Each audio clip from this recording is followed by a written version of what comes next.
নমস্কাৰ বন্ধু বান্ধৱীসকল কাছিয়লি ইউটিউব চেনেললৈ পুনৰবাৰ আপোনালোক সকলোকে স্বাগতম জনাইছোঁ। পুনৰ এটি নতুন বিষয় আলোকপাত কৰাৰ মানসেৰে আপোনালোকৰ লগত উপস্থিত হৈছোহি। এতিয়া আজি আলোচনা কৰিবলগীয়া বিষয়টো হৈছে এলাহ। এলাহ নিহালি থোৱা, বীৰবেশ গাত লোৱা, নহবা মৰাৰ প্ৰায় মানুহ সন্তান, নহবা গৰুৰ দৰে খুচিলেহে খোজ লৰে, ৰণত বীৰেন্দ্ৰৰ দৰে সবা খ্যাতিমান। জীৱন সংগীত নামৰ কবিতাটোৰ মাধ্যমেৰে আমাৰ সকলোকে এলাহ ভাৱ ত্যাগ কৰি আমি আমাৰ নিজৰ কৰ্তব্যবিলাকত অগ্ৰসৰ হোৱাৰ কথা কৈছে। নোৱাৰো কথাটি হেৰা বেয়া কথাবোৰ নামৰ যিটো কবিতা আছিলে, সেই কবিতাটোত কবিয়ে কৈছে যে এলেহুৱা যিটো হয় নোৱাৰো সিটোৱে কয়। যিজন মানুহ এলেহুৱা সেইজন মানুহে যিকোনো ক্ষেত্ৰতে আমি আগবাঢ়ি যোৱাৰ ক্ষেত্ৰত থমকি ৰ'বলগীয়া হয়। যিজন ল'ৰাই ৰাতিপুৱা উঠাৰ সময়ত নিজে লৈ থকা ব্লেংকেট বা লেপখন গুৰিয়াই থৈ নিজৰ কামত অগ্ৰসৰ হয়, সেই ল'ৰাজনে জীৱনৰ কাৰণে এখোজ আগুৱাই গ'ল। আৰু তেওঁৰ কাষতে শুই থকা যিজন ল'ৰাই বাগৰ হলাই পুনৰ আৰু অলপ শুওঁ, 5 মিনিট শুওঁ বুলি লৈ এঘণ্টা যেতিয়া শুই দিব, সেইজন ল'ৰা জীৱনৰ কাৰণে এদিন পিছুৱাই যোৱা পৰিলক্ষিত হয়। গতিকে আগৰ মানুহবিলাকে যিবিলাক কৈ থৈ গৈছে সেই কথাবিলাকে আমাক এটা শিক্ষা দিয়ে। গতিকে আমি নিজৰ কামবিলাক এলাহ ত্যাগ কৰি যদি কৰি যাওঁ, তেতিয়াহে আমাৰ জীৱন বাটত, আমাৰ জীৱনৰ সপোনত বাস্তৱত ৰূপ দিয়াৰ ক্ষেত্ৰত আমি সফলতা লাভ কৰিব পাৰিম। ৰীমা, লিমা, হিমাকে আদি কৰি বিভিন্ন ধৰণৰ লাচিত বৰফুকনৰ আগৰ পৰা আদি কৰি এই বৰ্তমান সময়লৈকে যিখিনি সফল ব্যক্তি, সেই সফল ব্যক্তিবিলাকে তেওঁলোকৰ নিজৰ কৰ্মক্ষেত্ৰত সফল হ'ব পাৰিছে, কেৱল মাত্ৰ এলাহ ত্যাগ কৰি তেওঁৰ নিজৰ কামত অগ্ৰগতি লাভ কৰিছে। এলাহ বা লেজিনেছ, ইয়াক নাইকিয়া কৰিব পৰা উপায় কিন্তু আছে আমাৰ হাতত। গতিকে সেই উপায়বিলাকনো কি, আজি এই ভিডিঅ'টোৰ জৰিয়তে আপোনালোকক তাৰ কথাকে আলোচনা কৰিবলৈ লৈছোঁ। আমি এক্সাৰচাইজ, শাৰীৰিক ব্যায়াম, প্ৰথমটো হ'ল এক্সাৰচাইজ। আমি শাৰীৰিক ব্যায়ামৰ জৰিয়তে আমি বিভিন্ন ধৰণৰ শাৰীৰিক ব্যায়াম কৰি আমাৰ সেই যি এলাহ বা লেজিনেছটো আমি নাইকিয়া কৰিব পাৰোঁ। শাৰীৰিক ব্যায়াম কৰিলে আমাৰ শৰীৰৰ সুস্থিৰতা বজাই ৰাখিব পাৰি আৰু মানসিক সুস্থিৰতা বজাই ৰাখিব পাৰি। শৰীৰটো যেতিয়া সুস্থ হৈ উঠিব, আমাৰ তেজ চলাচলৰ পৰা আদি কৰি বিভিন্ন ধৰণৰ প্ৰক্ৰিয়াবিলাক সুস্থ হৈ যেতিয়া চলিবলৈ ল'ব, তেতিয়া লাহে লাহে আমাৰ এলাহ ভাৱটো নাইকিয়া হৈ আহিব। কিন্তু সেইকাৰণে আমি শাৰীৰিক ব্যায়াম কৰাৰ খুবেই প্ৰয়োজনীয়তা মানুহৰ জীৱনত আছে। ঠিক তেনেধৰণে আকুপ্ৰেছাৰ বুলি যিটো কোৱা হয়, আকুপ্ৰেছাৰ থেৰাপি এটা আছে। গতিকে সেই আকুপ্ৰেছাৰৰ জৰিয়তে আমি কি কৰিব পাৰোঁ যে আমাৰ এই এলাহ ভাৱ ত্যাগ কৰিব পাৰোঁ। লাহে লাহে আকুপ্ৰেছাৰ এনেকুৱা ধৰণৰ এটা থেৰাপি, যিটো আমি যদি লৈ থাকোঁ, সেইটোৰ জৰিয়তে আমাৰ যিবিলাক চেলছবিলাক, আমাৰ নাৰ্ভছবিলাক সক্ৰিয় হয়। গতিকে আমাৰ সেই উপশিৰা, হীৰা এইবিলাক সক্ৰিয় কৰি তুলিবৰ কাৰণে আমি সেই আকুপ্ৰেছাৰটো ল'ব পাৰোঁ। গতিকে তাৰ যোগেদিও আমি এলাহ ভাৱটো ত্যাগ কৰিব পাৰোঁ। ঠিক তেনেকৈ যদি আমি চাওঁ পানীৰ দ্বাৰাও আমি লেজিনেছ বা যি এলাহ, সেই ভাৱ নাইকিয়া কৰিব পাৰোঁ। এজন মানুহক পানী কিমান প্ৰয়োজন, আমাৰ আগৰ যিবিলাক ব্যক্তিবিলাকে বচনত কয় নহয় যে ভোকত ভাত, পিয়াহত পানী, তাক নেখালে দেহা হয় হানি।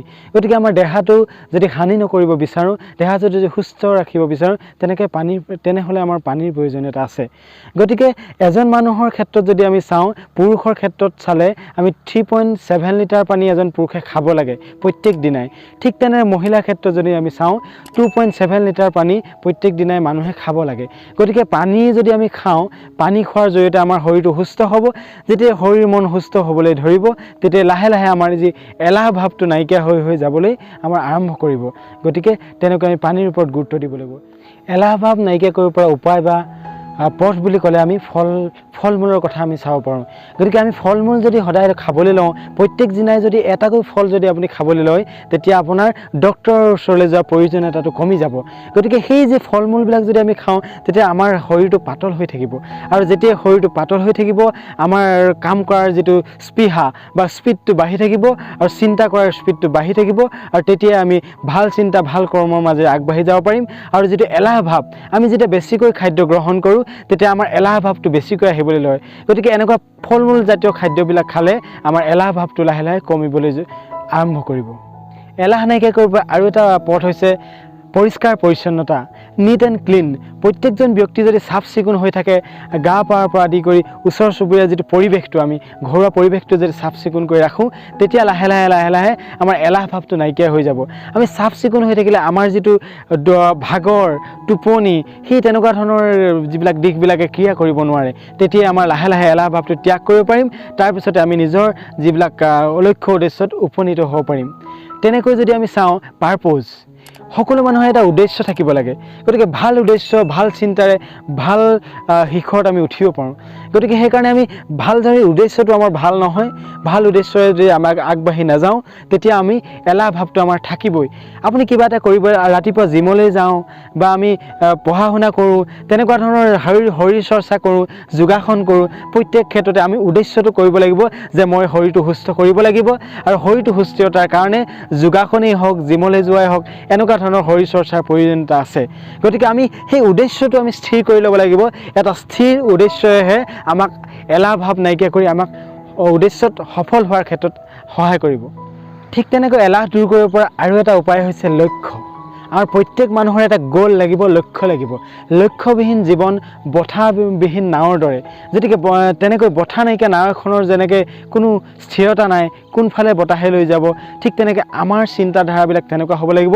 যে এটা লক্ষ্য স্থিৰ কৰি ল'ব লাগিব আমাৰ লক্ষ্য অবিহনে আমি ক'তো আগুৱাই যাব নোৱাৰোঁ যিকোনো কামতে লক্ষ্য যেতিয়া স্থিৰ কৰি ল'ম তেতিয়া আমাৰ এলাহ ভাৱটো লাহে লাহে নাইকিয়া হ'বলৈ ধৰিব গতিকে সেইকাৰণে এলাহৰ ক্ষেত্ৰত এটা লক্ষ্য অতি গুৰুত্বপূৰ্ণ বিষয় লক্ষ্যৰ লগে লগে আৰু এটা বিষয় আছে যে প্লেনিং আমাৰ ভাল পৰিকল্পনা লাগিব এই ভাল পৰিকল্পনাৰ অবিহনে কেতিয়াও আমি আগবাঢ়িব নোৱাৰোঁ গতিকে আমি ৰাতিপুৱা শুই উঠাৰ পৰা ৰাতি শুৱালৈকে আমাৰ যিখিনি আমাৰ পৰিক্ৰমাটো সেই দিনটোৰ জীৱন পৰিক্ৰমাটো আমি ধুনীয়াকৈ সজাই ল'ব লাগিব আমি চিষ্টেমেটিকেলি আমি গঠনমূলকভাৱে এই পৰিকল্পনাটো কৰি ল'লেহে আমি আমাৰ সেই যিটো এলাহ ভাৱটো লাহে লাহে নাইকিয়া কৰিব পাৰিম গতিকে এলাহ দূৰ কৰাৰ আন এটা উপায় হৈছে পৰিকল্পনা সুস্থিৰ পৰিকল্পনাইহে মানুহক জীৱন বাটত আগুৱাই লৈ যাব পাৰে আৰু এলাহ ভাৱৰ পৰা লাহে লাহে দূৰলৈ লৈ যাব পাৰে তেনেকৈ আমাৰ এৱাৰনেছ লাগিব তাৰ তৃতীয় উপায়টো হৈছে এৱাৰনেছ আমি কি কৰিব লাগিব সজাগ হ'ব লাগিব সচেতন হ'ব লাগিব আমাৰ মানুহৰ মানসিকতাত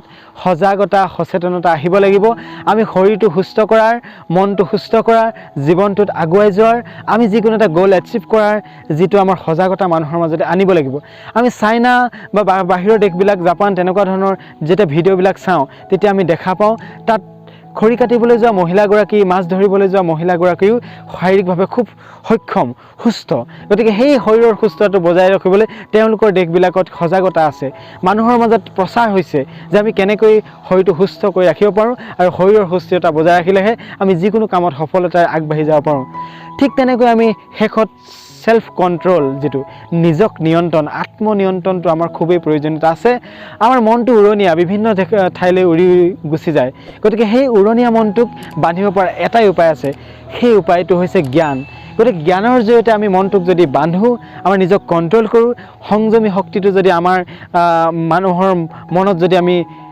সৃষ্টি কৰি ল'ব পাৰোঁ তেতিয়াহে আমি এই এলাহৰ দৰে বেয়া যিবিলাক ভাৱ এলাহ লোভ মোহ অহংকাৰ তেনেকুৱা ধৰণৰ ভাৱবিলাক আমি লাহে লাহে নাইকিয়া কৰিব পাৰিম আৰু আমাৰ জীৱনৰ যিটো বাট জীৱনৰ যিটো গতি সেই গতিটো আমি ৰঙীন কৰি নিজৰ লক্ষ্যত উপনীত হ'বৰ কাৰণে আগবাঢ়ি যাব পাৰিম আজি আমি এই ভিডিঅ'টোৰ জৰিয়তে আমি 10টা এলাহ ভাৱ দূৰ কৰিব পৰা উপায় সম্পৰ্কে আলোচনা কৰিলোঁ আৰু এই এনেকুৱা ধৰণৰ উপায়বিলাকৰ জৰিয়তে এনেকুৱা ধৰণৰ পথবিলাকৰ অৱলম্বন কৰি আমি এলাহ ভাৱ বা যিটো লেজিনেছ এনেকুৱা ধৰণৰ এই ভাৱবিলাক আমি নাইকিয়া কৰিব পাৰিম আৰু জীৱন বাটত আগুৱাই যাব পাৰিম গতিকে এনেকুৱা ধৰণৰ বিষয়বিলাক আগলৈও আপোনালোকৰ আগলৈ লৈ আনিম গতিকে আপোনালোকে ভিডিঅ'টোকে চাই কেনে পালে জনাব লাইক আৰু ছাবস্ক্ৰাইব কৰিব কমেণ্ট কৰিব আৰু মোক চেনেলটো আগবাঢ়ি যোৱাৰ ক্ষেত্ৰত আপোনালোকে সহায় কৰিব বুলি আশা কৰি আজি ভিডিঅ'টো ইমানতে সামৰণি মাৰিছোঁ ধন্যবাদ